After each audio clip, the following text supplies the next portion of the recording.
Good evening, everybody. This is just a little check-in before dinner. I'm making bieroks tonight, and bieroks are a anyway my soul food of my family. My mother's side, they were uh, Germans in ethnically German in Russia and actually probably Ukraine, and so they immigrated to Kansas in the early 20th century, and they would make these things called bieroks, which I guess are sort of like pierogies, but it's sort of a dough with, it's like a sandwich. It's just like an enclosed, but like with ground beef and cabbage and onions, and then you wrap this sort of eggy dough around it. And anyway, I make it every once in a while, but today I was delinquent in getting the dough started early enough, so I've got about an hour to kill until the dough rises, and I can put my bieroks together for dinner. And you serve them, you bake them until they're all puffy and brown, and then you cut them in half and you slather some good mustard on them, and they're really good.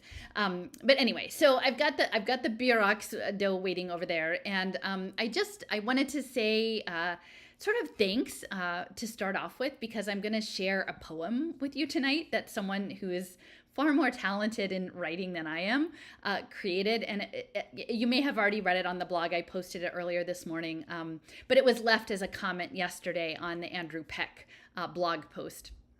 And just very clever, very, very, very clever. And I just thought it merited a wider audience. And then it's funny how things sort of roll together. Like you'll have one thing and then the next thing and the next. So I've been spending the last 3 days someone was able to surface links to all of the early financial documents filed with the government for children's health defense.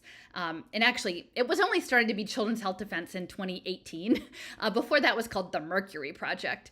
And so I've been going through, and it's incorporated in California, and they keep really good records. So I'm going like all the way back to 2007-8 when it started, and then when it like 2014 it really took off with the money, and then of course with lockdowns it's like crazy amounts of money. And the most recent financial document that I saw is for 2021, and the money coming in to children's health defense in 2021 was $16 million. Right? So it went from this little organization with like one or a handful of people making this movie about mercury in these like budgets of like $5,000, $20,000, and then it just ratcheted right on up, and now we're sitting at I don't know what it was in 2022, but in 2021, according to their tax filings, it was $16 million. And the Cameloters don't seem to feel like there's a really it's important to know who their donors are. Now, $16 million, that's a lot of money, and I'm sure it's not all just people sending 20, 50, $100 their way. There's going to be some big numbers in there. And, I've worked for a small nonprofit. I mean, I think at the end of my time there, after 17 years, we were maybe getting close to $1 million a year. And that was after 17 years. And we always filed annual reports.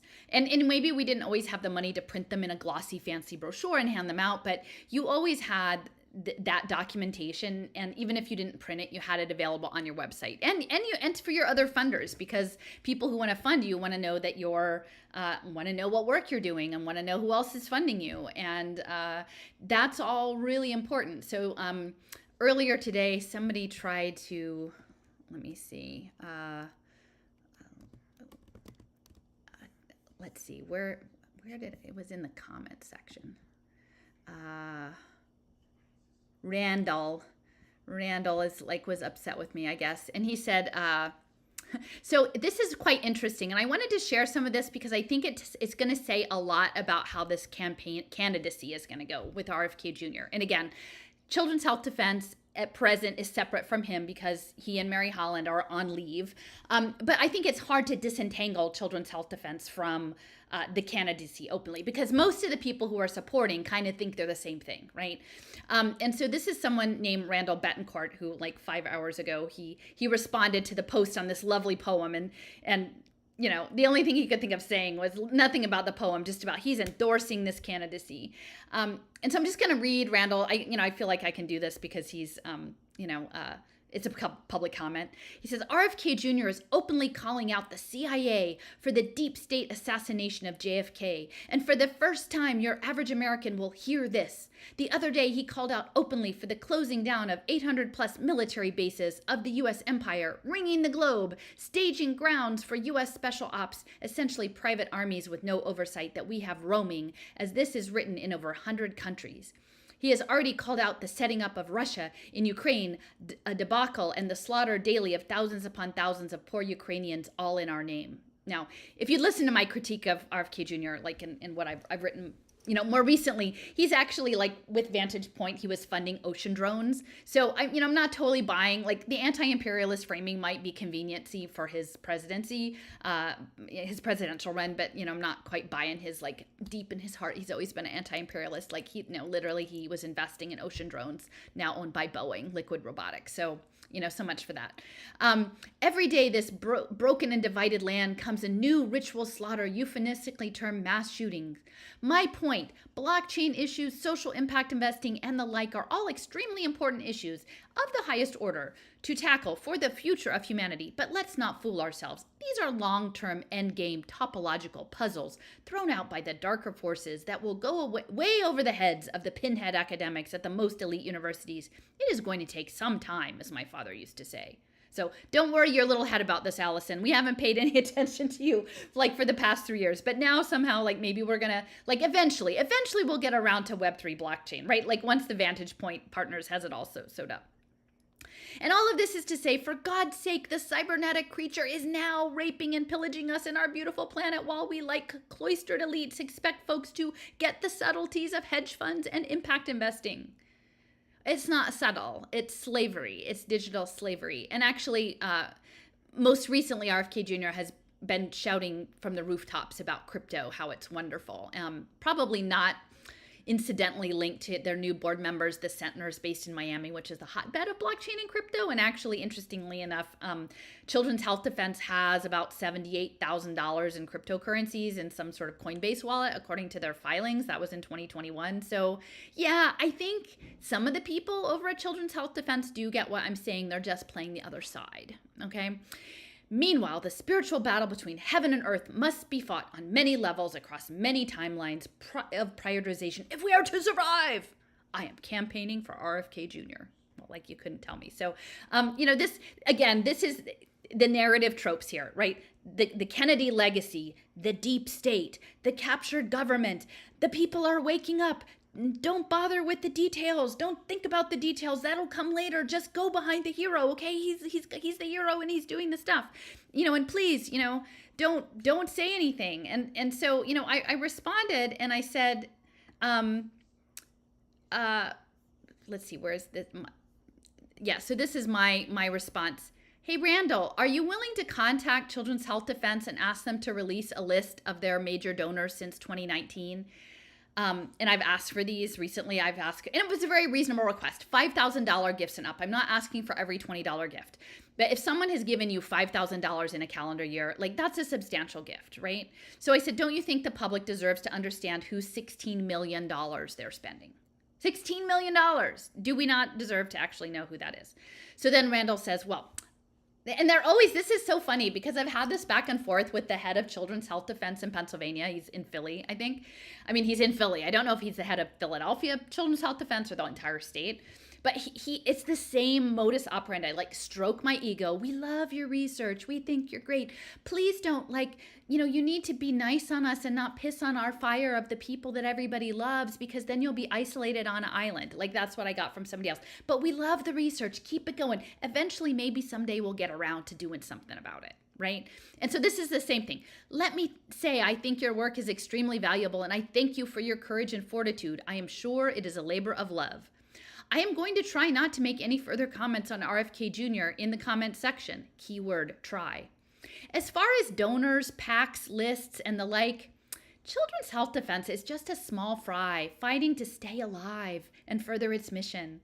As you well know, it is a non-starter of a question, as while their attorneys likely don't know what you are talking about when you get into larger cybernetic future scenarios, they do know that money in this age in this age is lifeblood, and they are being paid like the lawyers for other entities to protect their sources.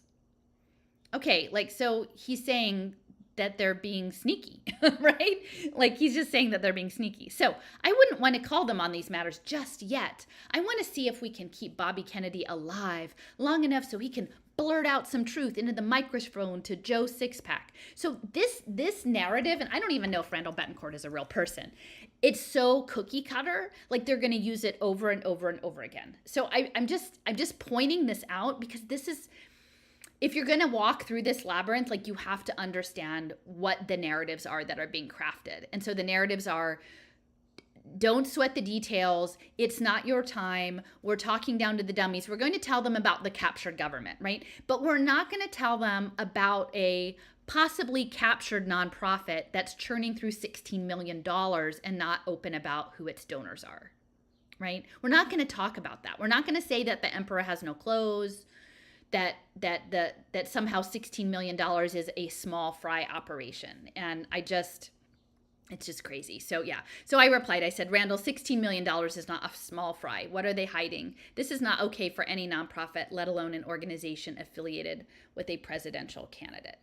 So I forgot to sort of pull over the screen, but that's sort of my beginning. And, I'm waiting because now it looks like we have some more people on the screen, which is great. I'm hoping that you guys are still there.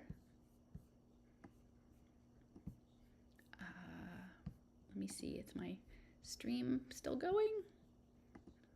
This is not okay for any nonprofit. All right. Well, I'm hoping that you guys are still there. I'm not sure. Somehow my thing disappeared on me. Oh, I guess it's still live. Okay. Sorry, if you'll just wait a second. Okay, there we are. All right, so you're still there. Good. All right, so I'm glad. It looks like we have some good people on the line. So I didn't want to go ahead and read the lovely poem with not enough of an audience. So anyway, I think we've got a nice crowd here. I do want to point out, if you're not sure, that this is one of these filings that I was looking at.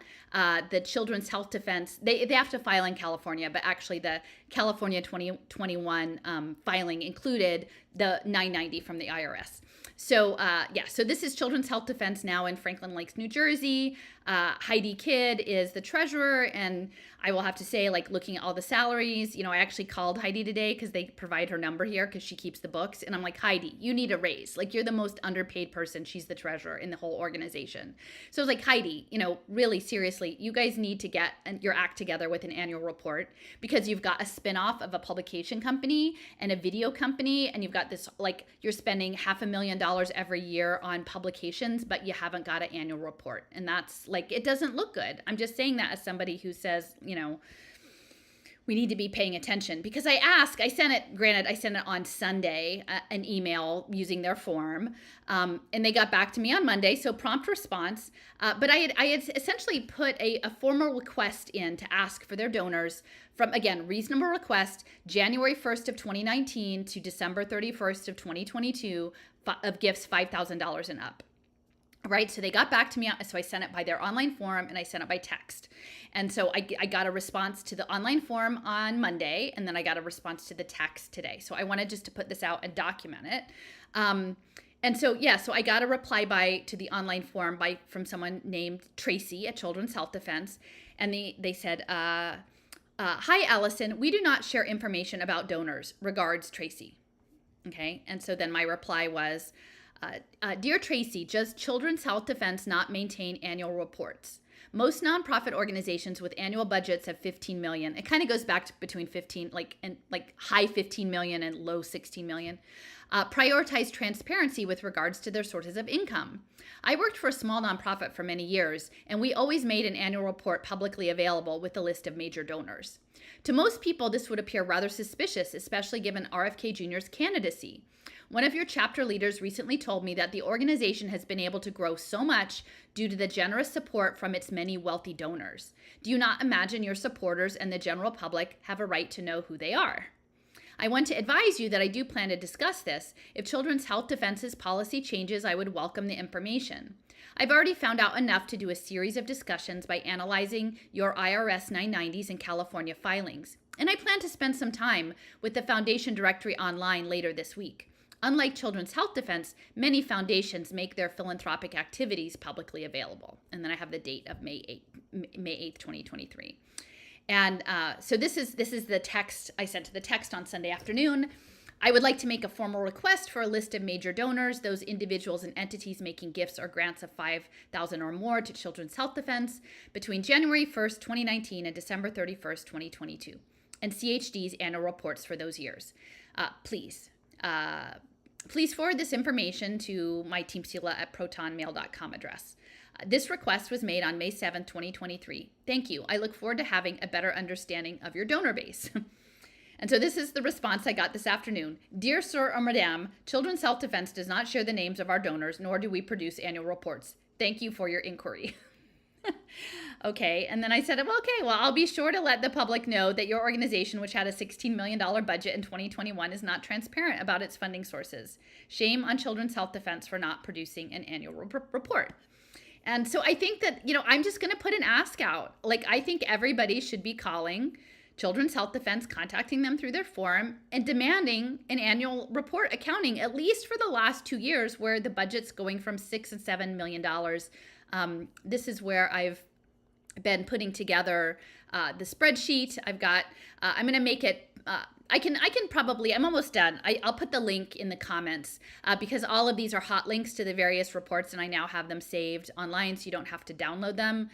They were coming through this link, the California Attorney General Registry, so you can find them there.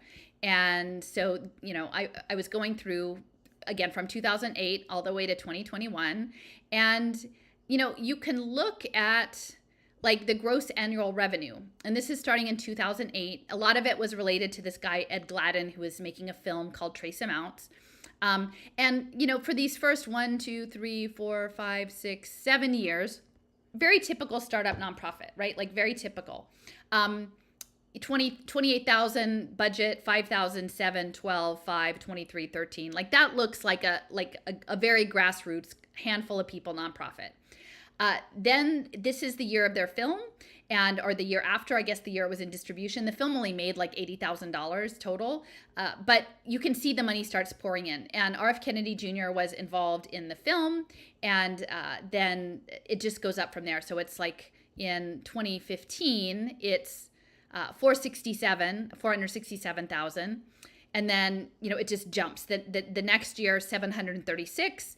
The next year, 1.1 million. The next year, 2.974 million. That's 2019. So that was, I think, fueled largely by the responses to the clampdown around the measles, quote unquote, outbreaks around the country, and the removal of the religious exemptions for schools.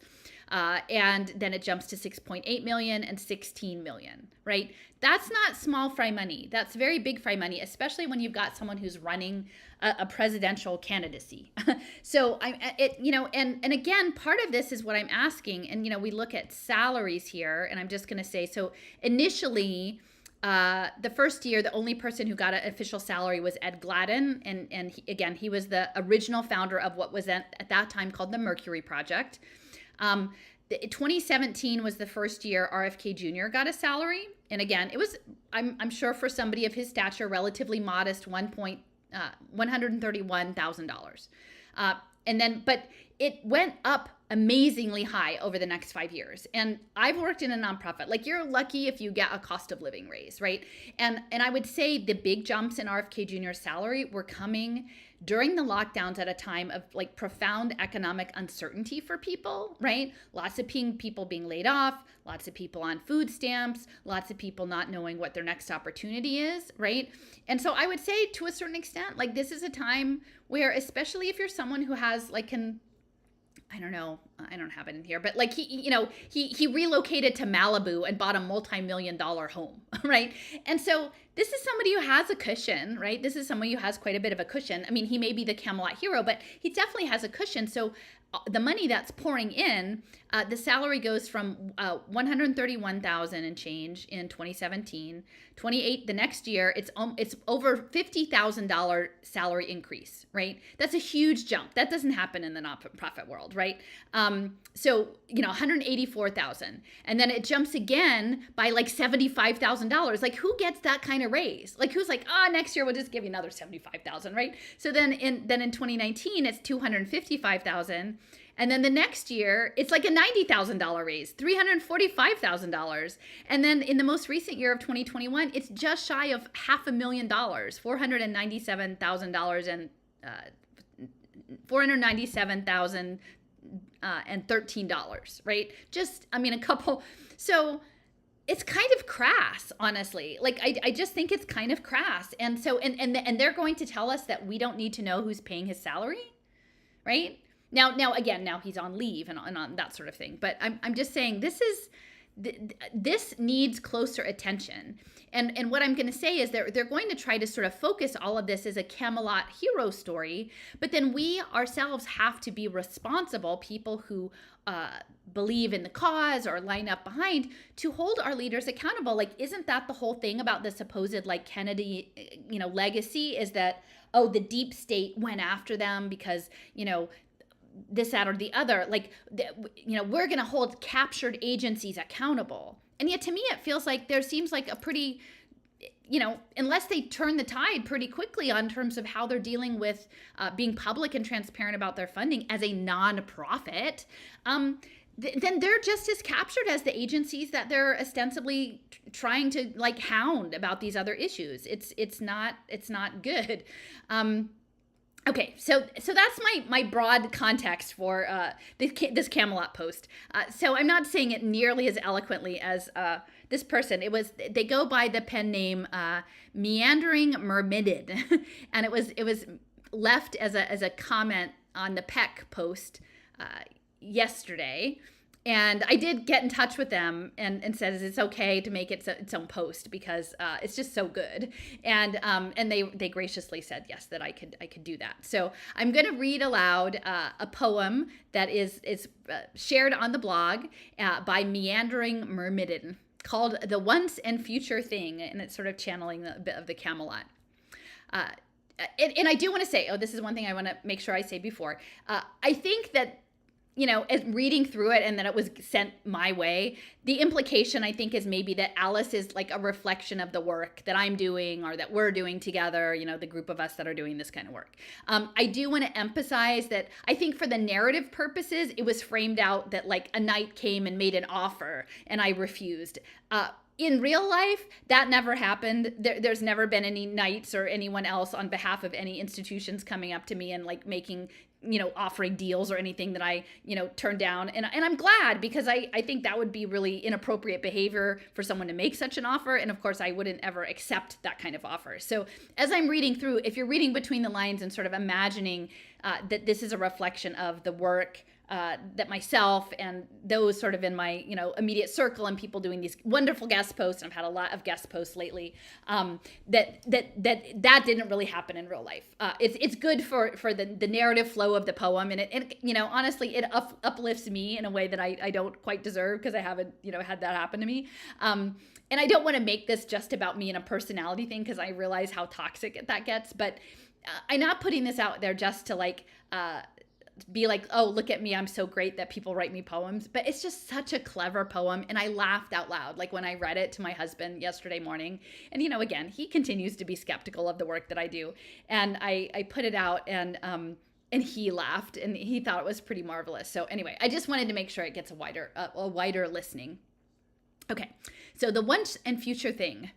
Just before cock crow in a darkling hotel lobby, the spectral father cries, quote, "The hour's come, avenge me, Bobby." And yeah, that goes exactly with that Betancourt quote. And from his crystal palace, the dynastic chosen son doles oxytocin tokens to the wronged and innocent ones. And that's from that Glimpsure neuroeconomic video about the oxytocin. Nobly wounded, audibly shaken from scores of giants that he's felled, he whispers to the multitude what his father's ghost did tell. Quote, The salmon will be hooked. The well of wisdom will be plumbed. Naught will remain unknown if we blockchain everyone. Now let us praise famous men. May their interest forever accrue. We'll accept all colors and proclivities. We can tokenize them too. In our liberated markets, everyone will have a share. On this side, we'll make solutions, and we'll make problems over there. With tokenized revolutions, we'll spin them round and round, and the energy they generate will power the cities and the towns. Join us, the impotence, all free agents and entrepreneurs. Just donate your extra electrons. Oh, Mega Machine, we're yours. Come now, let's reforge the pact that was broken and pay for this succession with this non-fungible token. Meanwhile, in his tower, high above the broad Potomac, Merlin gazes in his palantir, muttering spells alchemical, gnomic. Director of the spectacle, playwright extraordinaire, Merlin moves his players about, charging waves hidden in air. But little Alice, scrappy mom, from the city of the broken bell, raised her voice among the throng, warning, all was not so well. They say I'm nuts, said Alice. They say I'm not quite sane for thinking people are not pawns and that life is not a game. I've been into the labyrinth and gathered many threads. I've woven them together, and this is what they said. Then she unrolled a tapestry showing the lords of every land hunting for a quarry that they could not understand. And in the center was a unicorn, the quested after game. In magenta script thereon was stitched, Behold, the global brain. Merlin, in his tower, quickly consulted his chart of every outcome and income to find little Alice's part. He directed a trusted knight of the Children's Health Crusade to entice little Alice with the sums she could be paid. Alas, to no avail, the crusader wooed in vain. Stubborn and immovable, Alice's tale remained the same. Merlin, in his wrath, demands, Who let this thistle grow? This piss-a-bed that sprouted from my neatly tended row. So the master of illusion broadcasts more at which to stare. He invokes his spell most tried and true. Hey you, look over there. Spectacular scenes emerge like toadstools after rain. Hairy men in queenly drag, war, disease, exploding trains, all the tricks long utilized to hypnotize the peasants. And I don't know what happened next. This hasn't passed. It's present. And then I pulled the sword and the stone. We've got the Merlin and the Camelot crowd. And I don't mean this to be mean, but honestly, this matters. This $16 million here that we don't know where it came from, it matters. It matters. And in going through the IRS forms, I found quite a number of interesting points for further exploration that I'll do probably later this week. I'll spend a little bit more time on that. But even at this baseline, this $16 million, any normal nonprofit would have an annual report with its major donors, especially in line of having a presidential candidacy coming, right? And the fact that, Children's Health Defense does not share the names, and they make it sound like that's inappropriate. No, most organizations have a donor list at these large amounts. They do. And they don't produce annual reports, and that's a problem.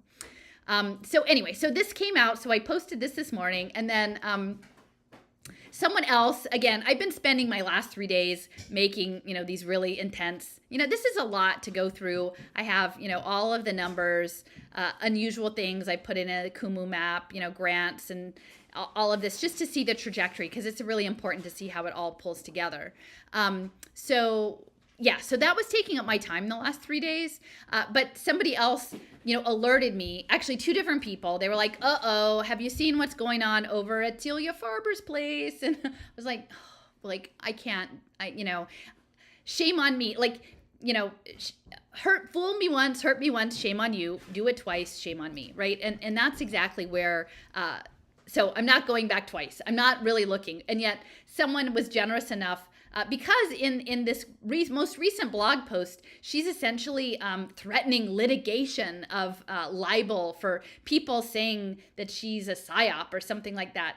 And again, what happened is the person who took these various screenshots and shared them over with me is that she did her old bag of tricks, which was pull a comment from a previous blog post and throw it up and create a bunch of foment around it and like drama, and then let her ant computer run around a bunch. And it would be sort of hilarious if she wasn't sort of threatening people with legal action, but somehow clearly my name got thrown in the mix. And, I want to sort of point out the trajectory here. As it turns out, the person who made the initial comment that got lifted out, they weren't even accurate with it. They were like, oh, well, I didn't actually say, the person never said that. I was just kind of generalizing and using my own words. So I'm sorry I created this whole scene. But essentially all the stuff that she's writing about in this latest blog post didn't really happen the way she presumed that it happened, to create this extreme reaction. So, I'm just putting this here because it's, again, at the end, there was one, I don't know, maybe more than one, because somebody sent me an expanded comment, but Ian Bell was the one person saying, do you actually have any evidence this is actually a real thing? Before we go on and have hundreds of comments. Because someone here, this person, JP, pulled me in and said, oh, well, I can't say for sure who's pushing it, but it's very clear who hates your existence. And then this person put two links, one of whom I don't know, another Substack longtime dissident. I don't know who that is, because this is all about AIDS dissident stuff, which isn't really my bag at all. I know about it, but I don't know any of these players. And then me, right? And so before I came over, I was like, well, I wonder who this JP person is, right? That he's going to throw my name in the chumming waters, the bloody waters, right? And in the Watch the Frenzy, because this thing never even happened. Literally this person, Cosmo's Ancient Ranger, is saying, oh, I had an exchange with a gentleman who said something about John and Celia or something. And then she just created a whole post and just made a nonsense thing out of it. But it turns out that this guy JP, when I looked up his Substack, well, look at the most recent post. This is kind of fascinating. So it seems that JP is all about net zero climate stuff, and he's literally pitching next gen nuclear, which is the focus of is the focus of what I've been talking about with the Matthew Arrett and Fox Green thing, right? So I've been really questioning next gen nuclear, especially in the context of Web3. So isn't it interesting that this person, JP, of this, whatever this other his Substack, same guy, is actually the one doing, running around pitching, green energy on green nuclear energy. So so maybe he has a bit of an axe to grind. I was thinking maybe it was just for me calling out Children's Health Defense. I'm a convenient target, but maybe JP is a little pissy about me pointing out that next gen nuclear might not be all that. But here is Ian Bell saying, excuse me, but is there evidence supporting this claim? Before we start taking funding for a law litigation, and the sad thing is, I don't hate her. She's projecting this. I spent 4 posts sort of responding to her initial weirdness about my video about repurposed drugs and pay-for-success finance. But really, when Cliff and I sort of unpacked what had happened in this ant computer charade game, I have a certain degree of empathy because it takes 2 to tango, right? It takes an instigator and then it takes the swarm. And so the swarm is equally responsible in what unfolds as the instigator, right? They need one another. And it's a codependency, and I think it's very unhealthy for both parts of both parties. It escalates, right? And then eventually this Cosmos Agent Ranger is saying something like, oh, well, I apologize. And this is after the horse is out of the barn. He didn't use the expression psyop, and that expression, the Duisburg-led sidewalk, that's my words. And, it's my summary. I didn't mean to misrepresent anything or mislead anybody. And there was an accusation, and essentially none of this really happened, Celia. So, I think this is important because, again, Celia is definitely within the Camelot circle, right? And at the same time, it's interesting how things go together. Another friend, the one who has been writing about slime mold, sent me this really interesting, fascinating article, which I feel like is a missing piece about insulin and eusociality and ant colonies, right? And I've been doing some work in that I haven't presented yet about the Spokane, Washington. It's going to be another installment in the Flow Life series about Mark Andreessen and Adam Newman's Flow Life, touching on this Ways to Wellville program with Esther Dyson, who is a former founding chair, I think, of ICANN and the daughter of Freeman Dyson, the physicist and space colonization guy. And for 10 years, she's been setting up like wellness programs in like small towns. And she's also like, there's her dad, Freeman Dyson, this visionary. And she's a Russophile. So she's on the board of Yandex, which I guess is like the equivalent of Google in Russia. And she's trained as a cosmonaut for this private space flight. And so she has like all of these ties to Russia, which of course is also linked into with the parapsychology. There she's on Yandex's board. And in one of these articles, she's a bit of a quantified self freak. And I think it's not just her, personal interest. It's about selling health tech and monitoring devices. And so in addition to like a whole bunch of sleep monitoring devices, she uses a glucose monitor, even though she's a skinny woman and she doesn't have diabetes, and she thinks everyone should wear a glucose monitor. And that didn't really make a lot of sense to me, right? It didn't make a lot of sense only until my friend, the slime mold friend, sends me the insulin article, Insulin Making Ant Societies. So I'm going to read this article out loud because I think it's going to be really important to think about like managing people through glucose. And, I did have a bit of an email exchange with Emily Moyer a while ago because she has done a lot of work around sugar as programmable matter. And I was looking at this OA program and the way the sugar also connects to the Quakers the plantation culture in the Caribbean and like Hershey and Cadbury and sociocracy. There's something really weird going on with sugar, and she has her own angle about it that's more from a like the MK Ultra mind control kind of side of things. The stuff I'm looking at is more about finance and history and the fact that Hershey was the anchor tenant at the Pennovation Grasp Lab, which is where they train their swarm robots. And Hershey has a really crazy backstory because it's connected to this huge trust for the Hershey company that's supposedly like funding a school for special needs kids, and it's super sketch, and it's like billions and billions of unaccounted for dollars, right? Like in that kind of game, Children's Health Defense is like, it is like a small, compared to the Hershey Fund. But like, what exactly is Hershey doing as the first anchor tenant in the University of Pennsylvania's swarm engineering incubator complex, right? So I thought I would just read aloud this article so that we can think about, again, Esther Dyson steering people and this idea of a glucose monitor and insulin. Because again, the diabetes social impact bonds are the first social impact bonds, and they're also connected to wearable clothing like smart shirts and pedometers and Fitbits and all of that sort of thing. So I haven't actually read this myself. I don't think it's super long, but I am gonna just read it aloud here. Okay, so how insulin helped create ant societies. This is in Quantum magazine, and this is from 2018, Jordana Kapelowitz, a senior writer for Quantum magazine.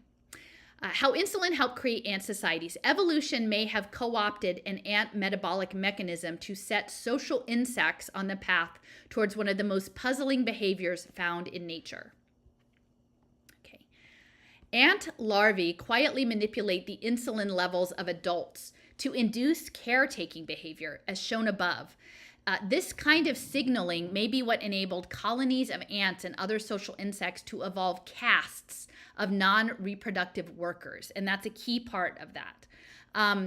Ants, wasps, bees, and other social insects live in highly organized, quote-unquote, eusocial colonies, where throngs of females forego reproduction, usually viewed as the cornerstone of evolutionary fitness, to serve the needs of a few egg-laying queens and their offspring. How they got that way has been hard to explain, despite more than 150 years of biologists' efforts. Many researchers have thought the answer would come down to a complex suite of genetic changes that evolved in species-specific ways over a long time. But new results suggest that a surprisingly simple hormonal mechanism, one that can be found throughout the animal kingdom, may have been enough to set eusociality in motion. Last month, a team of researchers led by Daniel Kronauer, an evolutionary biologist at Rockefeller University in New York, published a paper in Science that many experts are saying provides one of the most detailed molecular stories to date in the study of eusocial behavior. The scientists found that division of reproductive labor in ants arose when an ancient insulin signaling pathway, typically involved in maintaining nutrition and growth, became responsive to social cues. In doing so, they also uncovered deeper insights into a process underlying how the environment gets under the skin to affect behavior, physiology, and the health and well-being of other members of a society, said Jean E. Robinson, an entomologist and the director of the Carl W. Woese Institute for Genomic Biology at the University of Illinois, Urbana-Champaign.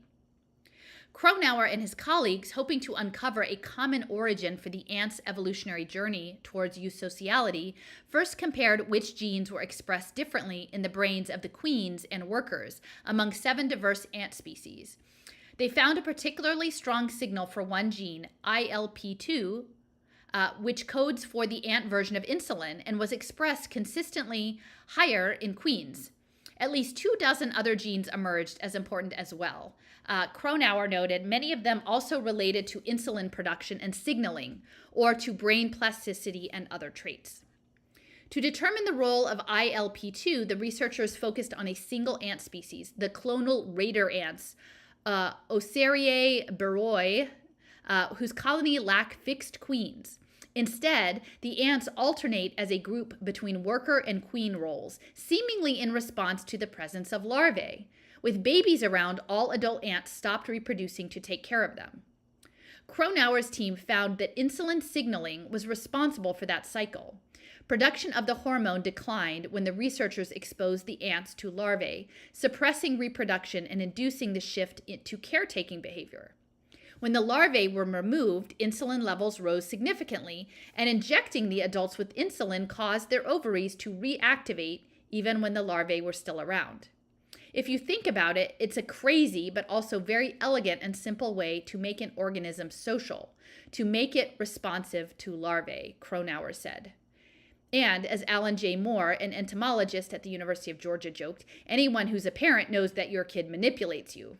And then it has an image of a lot of larvae and a couple of adult ants tending to them, and it says the caption, in colonies of clonal raider ants, the adult females do not fall into fixed castes.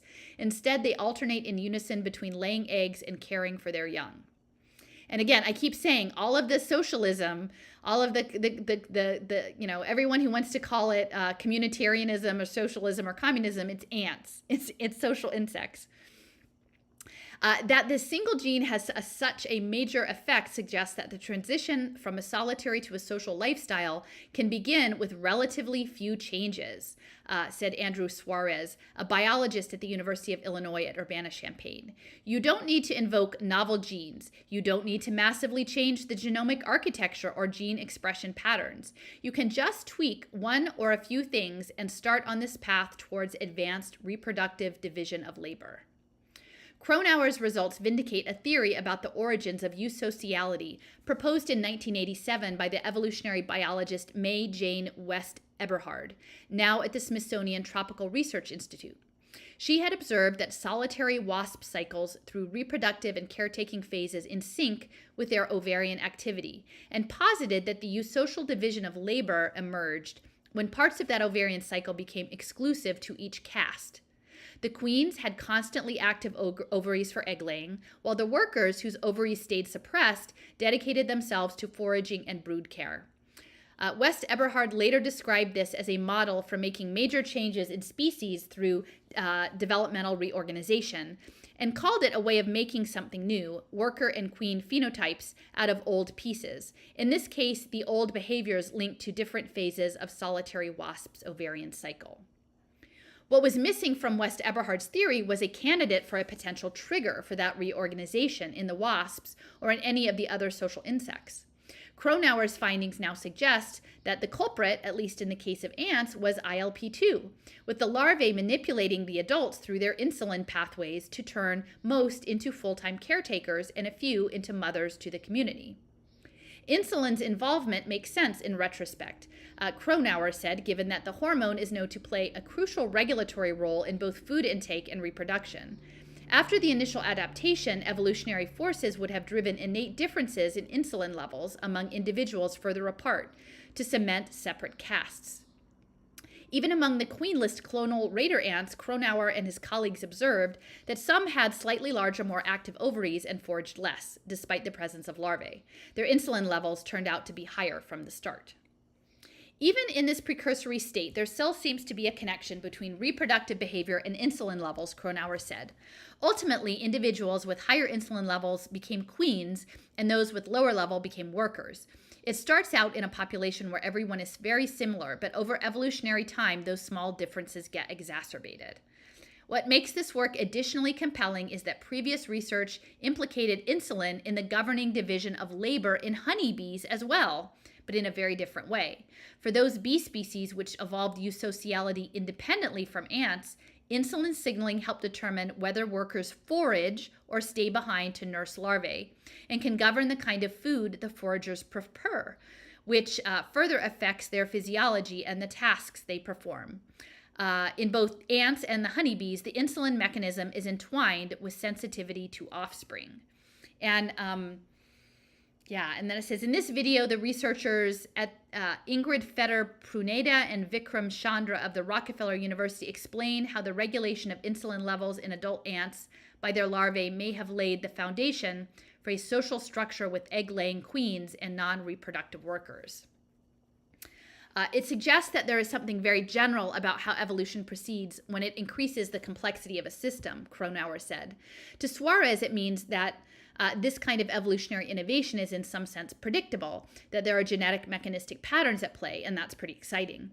That insulin has been used multiple times independently also reinforces an emerging insight that evolution routinely reuses conserved metabolic and developmental pathways to give rise to complex new traits and behaviors. In the case of social insects, the insulin and reproductive pathways were only waiting to be co-opted for social functions, or derived from ancestral ground plans, said Karen Kapheim, an evolutionary biologist at Utah State University. Evolution is a tapestry of something old, something new, Robinson said. We see this beautifully on display in this work. The ancient, highly conserved insulin pathway with this new piece interposed, one that particular life stage, the babies, can influence the insulin signaling status and therefore the physiological state of the adults. Cronauer and others still need to determine how the larvae elicited that signaling response in the adults, and how insulin became so responsive to social cues in the first place. More work is also needed on what's happening in the ants' brains to mediate this process. The fact that insulin signaling is so important in other animals has wider implications as well. For instance, insect queens are significantly larger than workers and enjoy considerably longer lifespans. According to Cronauer, the underlying reasons for these differences remain unknown, but his study implies that insulin signaling could be at play. People can now start to look at whether insulin signaling in other organisms, including humans, plays a similar role in modulating something life expectancy, he said. And perhaps it plays a role in the evolution of primitive social behaviors in other species as well, added Moore, who studies transitions to social organization in beetles. In his field, we don't have such a complete causative story, he said. It really raises the bar for the rest of us. So that's pretty interesting, right? I mean, guys, can you see how this fits together? Because to me, again, the destruction of the family, right? The idea of communal living, the destruction of the family, while it has woven into it these political or economic infrastructures going back, the last century or so, if you understand it, that the goal is to turn us into ants for some ant computer problem, that's really interesting. And then overlay that with the fact that the social impact, let me see if I can come up with the social impact bond. Yeah. Let's see. Yeah. Cities changing diabetes. Denmark's first health social impact bond is ready for launch. The Danish city of Aarhus joined Cities Changing Diabetes with an ambitious type 2 diabetes prevention plan. So this idea of getting everybody on a diabetes prevention plan could be about regulating the signals around insulin. And let me see. And these glucose monitoring, I mean, there's all these different kinds of glucose monitoring. And they were saying oh yeah, even skinny people who have no issues should all wear a glucose monitor. And that doesn't make sense, right? Unless, on the one hand, you could say, oh, look, it's these pharmaceutical companies. They're all, selling us stuff that we don't need to make money. But what if it's actually about a signaling for social behavior, for you social behavior? That's pretty intense. So I think that pretty much just covers, what I wanted to talk to today. Again, the thing with Celia Farber's Substack, again, not really Celia, but more the people who are hopping on, who are acting, responding to her trigger and her signal, just a real mess. I was saying people should just go out and blow some dandelions and take de-stress, right? Because there's a lot more interesting things that we need to be paying attention to. Let me see. Than being oh my gosh, look, somebody said something, whatever. And they didn't even say it. It's all made up, the whole thing. I don't know, somebody spent, a whole bunch of their time yesterday, saying mean things about me. And I don't even, that woman isn't even on my radar, any of the things she talks about. This is the Diabetes Health Impact Bond in Sweden, and it's connected to this EIT Health Movement Project. And you can see the other entities that are involved in this. Sweden, let's see. Oh, this is an interesting one. Social Finance Israel, Social Finance UK, Rotterdam, and then we've got Karolinska Institute, and the IESE Business School is quite interesting because Barcelona is the center of all this smart city everything, and this business school essentially it's an extension of Opus Dei. It's run by Opus Dei, the Vatican. It's in Barcelona, so that's pretty interesting. So, I guess I will just say in the closing, here we've got Children's Health Defense. We do not share the names of our donors, nor do we produce annual reports. And yet, we do take in $16 million in a year, and we don't really feel any inclination to say anything about it. So just trust us because we're Camelot. And, I think in that level of trust, it is kind of like the hive, right? I don't know, is RFK Jr., supposed to be the queen bee there, and all the people, you've got the king, you've got the kingdom, and then you've got the knights, and then you've got the peons. And the peon people are just not really supposed to, ask questions, right? But we're still allowed to ask questions, at least ostensibly. This is all supposed to be what? About restoring the American dream. So we don't need any Merlins and we don't need any heroes. We just need to be more clear thinking ourselves. And so, again, thank you, Meandering Myrmidon, for your wonderful rendering of the once and future thing. You know what? I'm just going to read it once again to close because I think some people came late and it's just so good. So I'm going to close with one more reading. Yes, from a guest poem from Meandering Myrmidon, just with the caveat that no offer was ever made to me and I didn't ever accept any offer. So that part of this story is the one piece that is just there for the narrative, but didn't actually happen in real life. Okay, the once and future thing. Just before the cock crow in a darkling hotel lobby, the spectral father cries, "The hours come, avenge me, Bobby." And from his crystal palace, the dynastic chosen son doles oxytocin tokens to the wronged and innocent ones. Nobly wounded, audibly shaken from the scores of giants that he's felled, he whispers to the multitude what his father's ghost did tell. The salmon will be hooked, the well of wisdom will be plumbed, naught will remain unknown if we blockchain everyone. Let us now praise famous men, may their interest forever accrue. We'll accept all colors and proclivities, we can tokenize them too. In our liberated markets, everyone will have a share. On this side, we'll make solutions, and we'll make problems over there. With tokenized revolutions, we'll spin them round and round, and the energy they generate will power the cities and towns. Join us, the impotents, all free agents and entrepreneurs. Just donate your extra electrons. Oh, mega machine, we're yours. Come now, let's reforge the pact that was broken and pay for the succession with this non-fungible token. Meanwhile, in his tower, high above the broad Potomac, Merlin gazes in his palantir, muttering smells alchemical and gnomic. Director of the spectacle, playwright extraordinaire, Merlin moves his players about, charging waves hidden in air. But little Alice, scrappy mom from the city of the broken bell, raised her voice among the throng, warning all was not so well. They say I'm nuts, said Alice. They say I'm not quite sane, for thinking people are not pawns, and that life is not a game. I've been into the labyrinth and gathered many threads. I've woven them together, and this is what they said.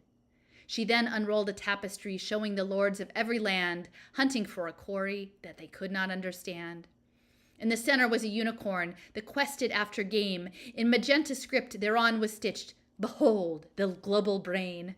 Merlin in his tower quickly consulted his chart of every outcome and income to find little Alice's part. He directed a trusted knight of the Children's Health Crusade to entice little Alice with the sum she could be paid. Alas, to no avail. The crusader wooed in vain. Stubborn and immovable, Alice's tale remained the same. Merlin in his wrath demands, "Who let this thistle grow, this pissabed that sprouted from my neatly tended row?" So the master of illusion broadcasts more at which to stare. He invokes his spell, most tried and true. "Hey you, look over there." The spectacular scenes emerge like toadstools after rain. Hairy men in queenly drag, war disease, exploding trains. All the tricks long utilized to hypnotize the peasants. And I don't know what happened next. This hasn't passed. It's present.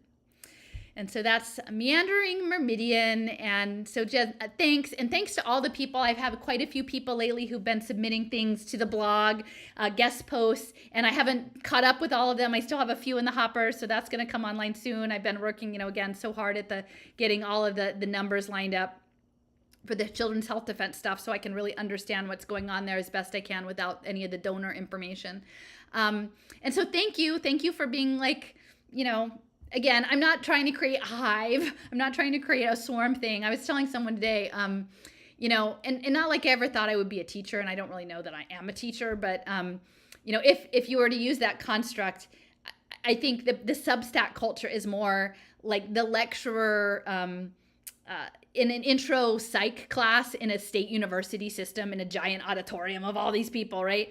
And that's never going to be me. I'm much more like, let's sit down at a seminar with people who are actually really interested in the certain particular content, and let's all work on it together. And that's really been happening. That's people have really been stepping up and sharing and their perspectives in write-ups and emails and other things. And so, a while ago when Mohita, my friend in Goa, recommended she does Vedic astrology, and she's like, "Allison, just keep doing the work. Just keep doing the work, and then eventually the people will come up," right? And again, I've had a lot of people show up and leave, and that's okay. So we just keep doing the work together. And there's another funny post I put up this morning from someone in on the other side of the pond who framed it all around eggs. And so, I'm not going to read that one here, but you should go to my blog and look at it. I call it like, "How do you like your eggs?" And a big worldview framed around egg eaters and egg decorators and rotten egg throwers. And so rotten egg throwers, right? What are we gonna do? So anyway, thanks for joining in on this sort of short stream tonight. I think my bread dough is risen enough now, so I'm gonna go make my cabbage ground beef bierock sandwiches for dinner. So take care, everybody. Thanks for coming by.